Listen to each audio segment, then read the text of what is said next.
कांग्रेस हो, चाहे ये ओवैसी जी हो, चाहे कोई भी हो, आज सब के सब जो हैं वो अचंभे में है कि यार इस राजन ने, इस देश के प्रधानमंत्री ने, नरेंद्र मोदी जी ने ये क्या कर दिया। आज असंभव को संभव करके दिखा दिया। आने वाले समय में पता नहीं ये शख्स क्या क्या करेगा, और ये बहुत कुछ करेगा। अभी देश में बहुत कुछ आना बाकी है। मुसलमान घबराए नहीं, मुसलमान युवा, मुसलमान लड़के, मुसलमान बच्चे, औरतें, लड़कियां, कोई मत घबराओ। देश में हिंदू राष्ट्र आ चुका है और इसके अंदर हर आदमी सेफ होगा, सुरक्षित होगा, अपनी बात कहने लायक होगा, इंसाफ होगा, केवल इंसाफ होगा। आज मोदी जी अयोध्या गए और वहां पर राम भूमि पूजन, जिसका हर हिंदुस्तानी को इंतजार था कि रामलला कब आएंगे, आज आखिर रामलला अपने दरबार में पधार ही गए। तो क्या कहना चाहेंगे इस चीज़ के लिए आप? देखिए, पहले तो मैं पूरे देशवासियों को इसकी बधाई देना चाहता हूँ। 130 करोड़ लोगों की मेहनत रंग लेके आई, और आज जिस तरह प्रधानमंत्री नरेंद्र मोदी, जिनको मैंने अब कुछ समय से पहले से ही कहना शुरू करा था देश का राजन, क्योंकि ये हिंदू राष्ट्र देश है, और हिंदू राष्ट्र देश में जो होता है वो राजन होता है, ना कि प्रधानमंत्री। प्रधानमंत्री तो कितने आए, कितने चले गए, लेकिन देश का पहला राजन ऐसा आया जिसने जितने वादे किए उन वादों पे वो खरा उतरा, सोने की तरह बिल्कुल प्योर उतरा। इसलिए वो राजन ने आज जिस तरह अयोध्या में जन्मभूमि का, राम जन्मभूमि की जो पूजा की, और उसके लिए मैं उनको बहुत ज़्यादा बधाई देता हूँ। क्योंकि आज सच मायनों में तो ये हुआ है कि भगवान राम, सीता माता और भाई लक्ष्मण का वनवास आज समाप्त हुआ है। जी सर, पहले प्रधानमंत्री हैं जो वहां पर पहुंचे हैं और इस तरह का कार्यक्रम किया है, और वहां पर जाकर उन्होंने शाश्वत दंडवत प्रणाम भी किया। तो उस चीज़ को कैसे देखते हैं? क्या अभी भी लोग उस पर भी गलत टिप्पणियां करेंगे? देखिए, बोलने वालों को बोलने दीजिए। आज के राजन ने, देश के राजन ने, देश में ही नहीं बाहर की कंट्रियों में करीब मेरे हिसाब से 150 के लगभग, नहीं तो 115 से 120 जो दुनिया के देशों ने देखा है वो एक सराहनीय है। इससे पहले के हमारे जो देश के प्रधानमंत्री हुआ करते थे, वो हाथ बांध के ऐसे खड़े होते थे जैसे कि वो कोई एक नौकर खड़ा हुआ है या कोई अपनी बारी का इंतज़ार कर रहा है। ऐसे देश के प्रधानमंत्री जो हैं बाहर जाते थे।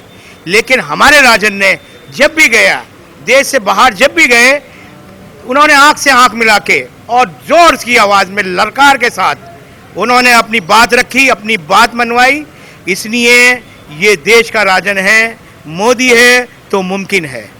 जी सर, ओवैसी जो मतलब ऐसी गलत टिप्पणियां कर रहे हैं, आज फिर उन्होंने अपना ट्वीट करके बोला है कि वहां पर बाबरी मस्जिद थी, ये भूलना मत। तो इस चीज़ को कैसे देखते हैं आप? देखिए, बाबरी मस्जिद थी, है नहीं, क्योंकि सर्वोच्च न्यायालय ने, सुप्रीम कोर्ट ने बिल्कुल बाकायदा ऑर्डर दिया, बाकायदा सुनवाई के बाद ये तय हुआ कि वहाँ राम जन्मभूमि, रामलला का जन्म स्थान है। इसलिए वहाँ पर राम मंदिर बनना चाहिए, बन के रहेगा। ये हमारे 120 करोड़ 35 करोड़ लोगों की आस्था का विषय था, और इसमें हमारे राजन ने बिल्कुल खरे उतरे हैं। इसके लिए मैं उन्हें लाख बधाइयाँ देता हूँ। जी सर, क्या लगता है आपको, अगर कोरोना नहीं होता इस टाइम तो वहाँ पर कितने लोग मौजूद होते इस समय? कितने लोग होते? शायद मैं खुद वहाँ मौजूद होता। लेकिन ये महामारी का दौर है, इसको देखते हुए भी प्रधानमंत्री ने, जिन्हें मैं राजन कहता हूँ, उन्होंने फिर भी काफ़ी लोगों को आमंत्रित किया। लेकिन कुछ उनकी नीतियों में थोड़ा सा ये था कि अगर वो कांग्रेस के किसी वरिष्ठ नेता को भी आमंत्रित करते तो मुझे ज़्यादा अच्छा लगता कि हाँ जी, इन्होंने विपक्ष को भी बुलाया है। क्योंकि 1 फरवरी 1986 को स्वर्गीय राजीव गांधी ने वहाँ का ताला खुलवाया था, और उस ताले को खुलने के बाद 1992 तक वहाँ पूजा अर्चना हुई। इसलिए मेरे राय से, मेरी पर्सनल राय ये है कि वहाँ किसी कांग्रेसी नेता का होना भी बहुत ज़रूरी था। सर, वही कांग्रेस तो अभी बोलती थी कुछ टाइम पहले कि राम काल्पनिक है, राम थे ही नहीं, राम को काल्पनिक कहती थी वो कांग्रेस। फिर क्यों ऐसा? देखिए, अभी जैसे कि पिछले जितनी भी सुप्रीम कोर्ट में सुनवाइयाँ चली, उसमें हमारे कपिल सिब्बल जी ने बार बार लगातार भगवान राम को काल्पनिक बताया। कि जो उनका तो काल्पनिक है, इनका तो कोई विस्त नहीं है, कोई अस्त्र नहीं है, लेकिन सारी चीज़ें भगवान राम ने सब कुछ बिल्कुल उन सबको मेट दिया, क्योंकि आज इतने देवी देवता हैं, सबका आशीर्वाद आज हमारे देश के राजन ने प्राप्त किया है। उसके अलावा 130 करोड़ लोगों का और पूरी दुनिया में जहाँ जहाँ हिंदू हैं वहाँ के लोगों के दिलों में आज देश के राजन ने अपना स्थान बना लिया है। और आने वाले समय में, क्योंकि विपक्ष बुरी तरह विफल हो चुका है, अब उसे नहीं लगता कि आने वाले समय में भी क्या ये प्रधानमंत्री राजन जी जो हैं क्या ये रहेंगे? बिल्कुल रहेंगे। आने वाले 20 साल तक इन्हें कोई हटाने वाला नहीं है। ये मेरा पूरा अपना कॉन्फिडेंस है कि ये राजन जो है ये देश को बहुत आगे लेके जाएंगे।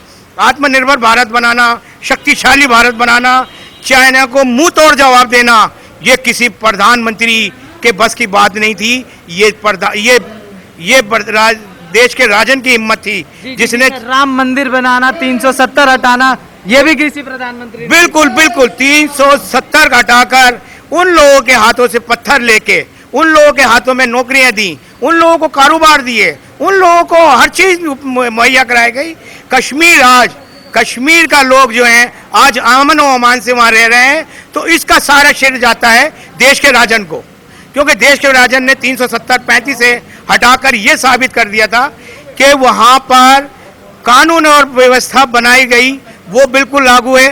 देखिए आज लोग ये सोच रहे थे कि 5 अगस्त आ रही है, 5 अगस्त आ रही है, क्या होगा, देश में खून खराबा होगा, ये होगा, यूपी में ये हो जाएगा, फला जगह ये हो जाएगा, दिल्ली में ये हो जाएगा। कुछ नहीं हुआ।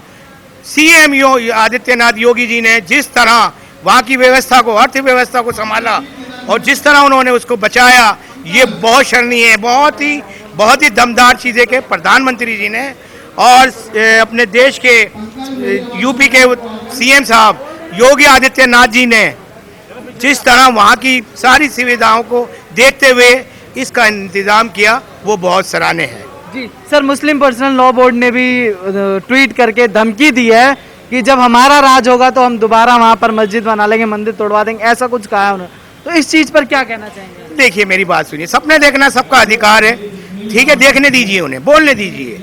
कब आएगा? सर, आप एज अ मुस्लिम ऐसी बातों को सीरियस लेते हैं? क्या ऐसी बातों को ये भड़काया नहीं जा रहा है मुस्लिमों को कहीं ना कहीं? नहीं, बिल्कुल नहीं।